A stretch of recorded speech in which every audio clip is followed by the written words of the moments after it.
রাস্তার পাশে তাজা বোমা উদ্ধার কোচবিহারে। এই মুহূর্তের বড় খবর, রাস্তার পাশে তাজা বোমা উদ্ধার কোচবিহারে। আমি আবারও বলছি, রাস্তার পাশে তাজা বোমা উদ্ধারকে কেন্দ্র করে চাঞ্চল্য ছড়ালো কোচবিহারে। ঘটনাটি ঘটেছে 4-এর 37 নং বুথের মধ্য ফলিমারি এলাকায়। জানা যায়, বুথ কেন্দ্র থেকে কিছুটা দূরে এই বোমাগুলি পড়েছিল।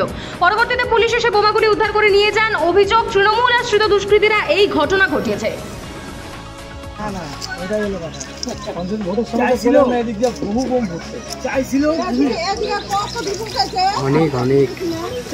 দীপাবলির বোমগুলো কেন্দ্র বাহিনী থাকাতে আর পায় নাই।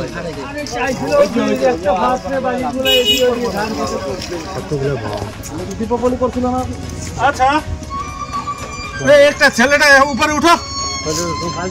সকালবেলা উঠি এবং রাত্রে তো প্রচণ্ড বোমের আওয়াজ শোনা যায় এবং বাইক বাহিনী পুরো তাণ্ডব চালায় এই বুথে এবং বাড়ি বাড়ি গিয়ে হুমকি দেওয়া হয় যে যদি ভোট দিতে যাও তাহলে পাশের বুথে যে মাধব বিশ্বাসকে খুন করা হয়েছিল সেভাবে তোমাদেরকে খুন করা হবে।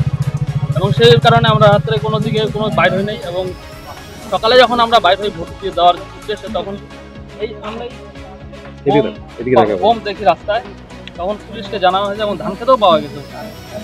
পরে পুলিশ এসে 9টা বোমা উদ্ধার করে নিয়ে। কারা করেছে এরকম? এরা রাত্রে টিএমসি দুষ্কৃতীরাই করেছে। কারণ যেহেতু ওরা বলছে যে মাধব বিশ্বাসকে যেমন খুন করা হয়েছে সেভাবে খুন করা হবে, নিশ্চয়ই তাহলে টিএমসির গুন্ডা বাহিনী। এই এলাকাটা কি নাম, কোন জিপি? এটা ফলিমারি, মধ্য ফলিমারি বলে, সামনে বুথ 4-এর 37 নম্বর।